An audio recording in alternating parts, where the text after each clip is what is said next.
नमस्कार बंधुरा आज के आमी आपनादेर काछे बैंकेर दु रकम अद्भुत प्रतारणा सम्बन्धे आपनादेर सामने विषयटी राखबो। आपनारा अनेकेई हयतो बैंके सोनार गयना बंधक रेखे टाका नेन। हाँ, এবার অনেকে হয়তো জানেন অনেকে হয়তো জানেন না যে ব্যাংকে সোনার গয়না বন্ধক রেখে টাকা নেবার জন্য বিশেষ কিছু প্রসিডিওর ফলো করতে হয়, ঠিক আছে।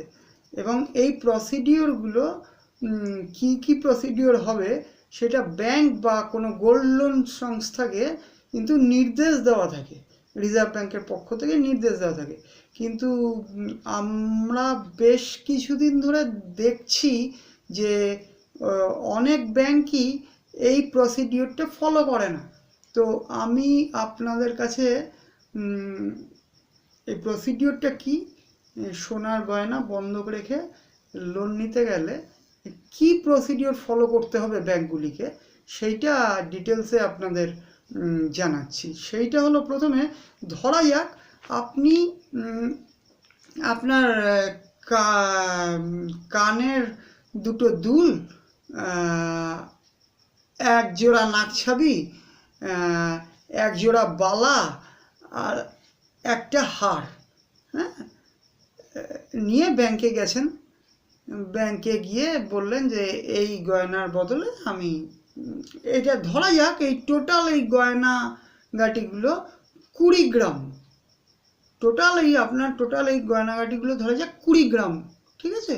এবং এই ওয়েটটা যে 20 গ্রাম গয়নার, তার রেসপেক্টে আপনার কাগজও আছে। হ্যাঁ, তো আপনি ওই ব্যাংকে গেলেন, ওই 20 গ্রাম সোনার গয়না এবং ওই গয়নার সপক্ষে কাগজগুলো নিয়ে গেলেন। অর্থাৎ আপনি যে গয়নাগুলো যখন কিনেছিলেন তার যে বিলপত্র যা কিছু ছিল সেসব নিয়ে আপনি গেলেন ব্যাংকে। এবার ব্যাংক আপনাকে, নিয়ম হলো যে ব্যাংক যদি আপনাকে লোন দেয়, ওই সোনাটা ব্যাংক বন্ধক রেখে যদি ব্যাংক আপনাকে লোন দেয়, তাহলে টোটাল প্রসেসটার ভিডিওগ্রাফি করতে হবে। অর্থাৎ টোটাল প্রসেস বলতে এখানে আপনার কি কি অর্নামেন্টস আপনি দিলেন, মানে কি কি সোনার গয়না আপনি দিলেন, সেই সোনার গয়নাগুলি টেবিলের ওপর রেখে সেটাকে ভিডিওগ্রাফি করবে, ঠিক আছে। ভিডিও করে ওই ভিডিওগ্রাফিটা থাকবে। এটা হলো মানে ফার্স্ট অ্যান্ড ফরমোস্ট নিয়ম। আচ্ছা, বেশিরভাগ ক্ষেত্রে ব্যাংক এটা করে না, কিন্তু এটা করা খুব দরকার। হ্যাঁ, এটা করা প্রচণ্ড দরকার, কিন্তু বেশিরভাগ ক্ষেত্রে ব্যাংক এটা করে না। এটা হলো 1 নম্বর। 2 নম্বর হলো, আমি বললাম আপনাকে, ধরা যাক আপনারা যে গয়নাটা নিয়ে ব্যাংকে গেছেন সেই গয়নার ওয়েট ধরা যাক 20 গ্রাম। হ্যাঁ, সব গয়নাগুলো মিলিয়ে ওয়েট ধরা যাক 20 গ্রাম।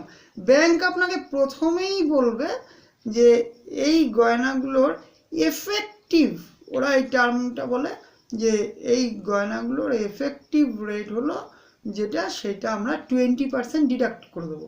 অর্থাৎ ওরা, আপনার তো গয়নার ওয়েট 20 গ্রাম, ওরা বলবে যে না, গয়না আপনার 20 গ্রাম না, এটা এফেক্টিভ রেট আমাদের কাছে হলো 20% মাইনাস করে।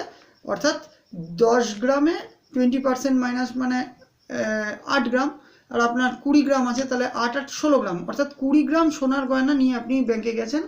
ওরা প্রথমেই এফেক্টিভ রেটের নামে আপনার 20% কিন্তু ডিডাক্ট করে দিল। এটা ওরা করতে পারে না, কারণ আপনার কাছে তো আপনি যে সোনার গয়নাটা কিনেছেন তার যে ওয়েটটা আছে তার সপক্ষে আপনার কাছে কাগজ আছে। হ্যাঁ, যখন আপনি একবার সোনার দোকান থেকে গয়না কিনেছেন তখন তো ওরা একটা কাগজ দেয় যে এতে টোটাল এই এত গ্রাম সোনা আছে এবং এই এত গ্রাম সোনার দাম এই এত টাকা, এবং সেটা আপনি ট্যাক্স পে করে কিনেছেন, গভর্নমেন্ট অফ ইন্ডিয়াকে আপনি ট্যাক্স দিয়েছেন, ঠিক আছে। ট্যাক্সটা দিয়েছেন, কিন্তু আপনি ওই আপনার 10 গ্রাম সোনা বা 20 গ্রাম সোনার রেসপেক্টেই দিয়েছেন, এবং সোনার দোকানও আপনাকে সার্টিফাই করে দিয়েছে যে হ্যাঁ এই সোনাটার ওয়েট 20 গ্রাম। হোয়ারাস ব্যাংক সম্পূর্ণ নিয়ম বহির্ভূতভাবে ওই সার্টিফাইড গয়না যেটা কিনা বলা আছে যে এটা 20 গ্রাম, সেটাকে এফেক্টিভ রেটের কথা বলে ও কিন্তু প্রথমেই 20% আপনার ডিডাক্ট করে দিল। এরপরে যখন আপনি গয়না ব্যাংকে কি অবস্থায় আছে ওটা চেক করতে যাবেন, দেখবেন ওরা কিন্তু ওই আপনার যে মোট ওজন গয়নার যেটা আপনি বন্ধক রেখেছেন ব্যাংকে, ওরা কিন্তু ওই আপনার ওয়েটটা কিন্তু ওই 20 গ্রাম লিখবে না, ওরা ওই 16 গ্রামই লিখে রাখবে। এবং পরে 2-3 বছর বাদে বা 1 বছর বাদে যখন আপনার গয়না হবে, ওখানে কিন্তু লেখা থাকবে। এমনিতে তো নিয়ম যে 12 মাসের মধ্যে আপনার গয়নার যে বন্ধক সেটা মানে রেট অফ ইন্টারেস্ট 12 মাসের ভিত্তিতেই হয়, 12 মাসের মধ্যে ছাড়িয়ে নিলেই ভালো আর কি। হ্যাঁ, তো আপনি যখন 1 বছর বাদে ব্যাংকে ইয়েটা ছাড়াবেন, তখন কিন্তু ওরা যে নথি আপনাকে প্রডিউস করবে সেটা ওই নথিটা যেটা ওরা 20% ডিডাক্ট করে রেখেছিল, এবং ওরা বলছে আপনার কিন্তু 16 গ্রামই গয়না আপনি আমাদের কাছে রেখেছিলেন। আচ্ছা, এই প্রসঙ্গটা আসছে, এর কারণ হলো আমি প্রথমে বললাম যে ব্যাংকে কিছু প্রসিডিওর ফলো করতে হয় গোল্ড লোন দেওয়ার জন্য। তো ফার্স্ট হলো ভিডিওগ্রাফি, আর সেকেন্ড হলো কি কি অর্নামেন্টস, কি গয়না আপনি জমা দিচ্ছেন ব্যাংকে তার ডিটেইল লিখে রসিদ করতে হবে। ডিটেল বলতে কি, ধরা যাক ওই যে আপনি 1 জোড়া কানের দুল, একটা নাকছাবি, একটা হার আর 1 জোড়া বালা, এইগুলো সব আলাদা আলাদা করে লিখতে হবে। অর্থাৎ 1 জোড়া কানের দুল, একটা হার, একটা নাকছাবি, 1 জোড়া বালা, এগুলো আলাদা আলাদা করে সিরিয়াল করে লিখতে হবে। কিন্তু ব্যাংক এগুলো করে না। ব্যাংক এই আলাদা আলাদা করে সিরিয়াল করে আলাদা আলাদা অর্নামেন্টসের নামে ওরা কিন্তু অ্যাড করবে না। অর্থাৎ আমি বলতে চাইছি যে দুল টোটাল ধরা যাক 2 গ্রাম, নাকছাবি 1 গ্রাম, হার 10 গ্রাম, বালা 10 গ্রাম, এইরকমভাবে লেখার কথা, কিন্তু ওরা এটা লিখবে না। ওরা থাউকো হিসেবে, টোটাল হিসেবে লিখবে যে ওই 20 গ্রাম, এবং এর থেকে এফেক্টিভ ইন্টারেস্টের নামে, এফেক্টিভ রেটের নামে ওরা 20% ডিডাক্ট করে ওরা থাউকো লিখবে। নেট ওয়েটটা লিখবে, থাউকো মানে নেট ওয়েট, থাউকো তো চলিত বাংলা আমরা বলে থাকি। আর ওরা নেট ওয়েট লিখলো 16 গ্রাম, যেটা কিনা 20 গ্রাম, হ্যাঁ, ওরা লিখলো 16 গ্রাম। তো এইগুলো ঠিক প্রসিডিওর নয়। ব্যাংকে যদি আপনারা যান সোনার গয়না জমা রেখে টাকা নিতে, অনেকেই যায়, বিভিন্ন অসুবিধার সম্মুখীন হয়ে যায়, ব্যবসায়ীরা যায়, অনেকে আমরা বিপদে আপদে পড়লে বাড়ির সোনার গয়না বন্ধক রেখে ব্যাংকের মাধ্যমে ভাবি যে আমরা টাকা নিয়ে বিপদ থেকে উদ্ধার হই, তারপরে শোধ করে দেবো। সেই সময় আমাদের যেহেতু টাকা পাওয়াটাই মুখ্য উদ্দেশ্য থাকে, তো আমরা তখন আর অত নিয়ম কানুনের দিকে যাই না।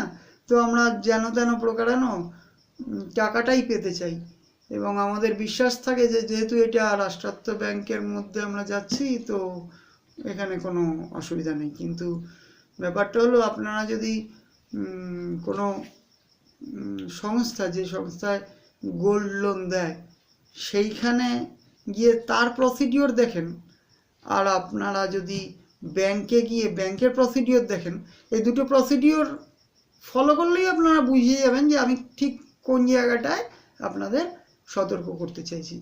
তো আপনারা যারা সোনা ব্যাংকে বন্ধক দিয়ে টাকা নেবেন বলে চিন্তা ভাবনা করছেন, তারা যদি কেউ এই ভিডিওটা দেখেন, তো আমার বলা কথাগুলো আপনারা একটু কাইন্ডলি মিলিয়ে নিতে পারেন।